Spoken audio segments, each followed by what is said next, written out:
Jo sempre he volgut ser com els germans Gasol. Amb quina elegància encistellen la pilota, quina capacitat d'entendre l'espai, com es comuniquen amb l'equip sense haver-hi de parlar. Però no sóc cap crac del bàsquet, es veu. Al final m'he decidit per parlar de matemàtiques aquí amb vosaltres, però és que resulta que el bàsquet està ple d'angles i de triangles, i totes dues coses són bàsiques per entendre la geometria. No, aquesta sí que no. Carrego la càmera. A veure, què és això d'un angle? Tu imagina't dues semirectes que s'uneixen i coincideixen aquí, en un punt. Aquestes dues semirectes són com una porta que s'obre i es tanca. Poden estar més oberts o més tancats, una cosa així. Veus? Ara imagina't que el punt on s'uneixen aquestes dues semirectes és el centre d'una circumferència i que les semirectes la travessen en dos punts, així. Doncs podem relacionar l'angle amb l'arc de circumferència que queda entre aquests dos punts.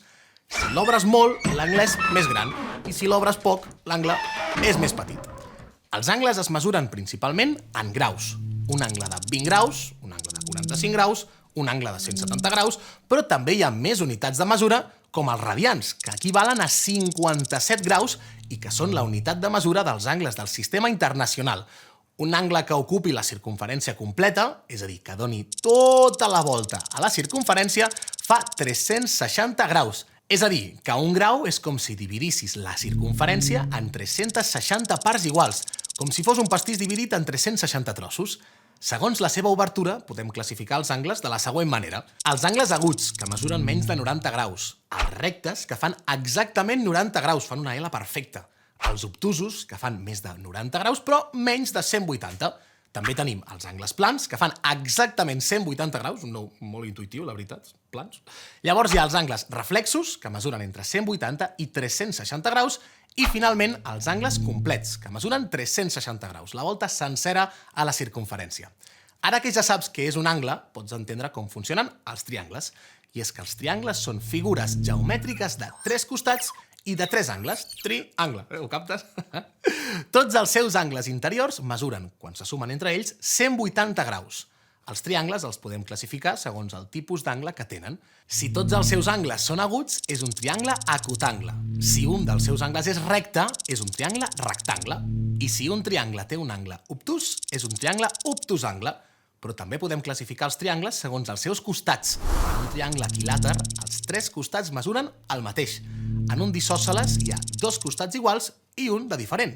I finalment, en un triangle escaler, els 3 costats són diferents. Mirem un exemple.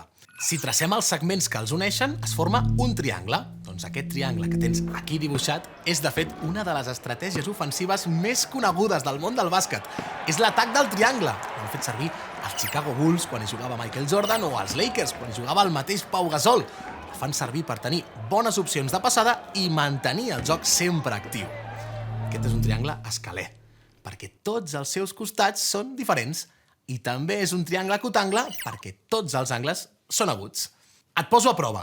Sabem la mesura d'aquests dos angles. Em pots dir en quin angle es troba el tercer jugador que forma el triangle? Vinga, posa pausa al vídeo.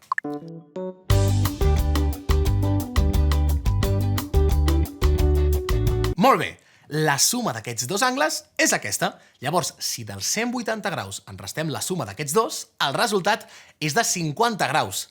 Aquest tipus de triangle acutangle facilita les passades perquè són més curtes i fa que l'angle de tir cap a la cistella sigui més natural. Què? No t'ho esperaves, això, que les estratègies també fossin geomètriques, oi? Va, em vaig entrenar.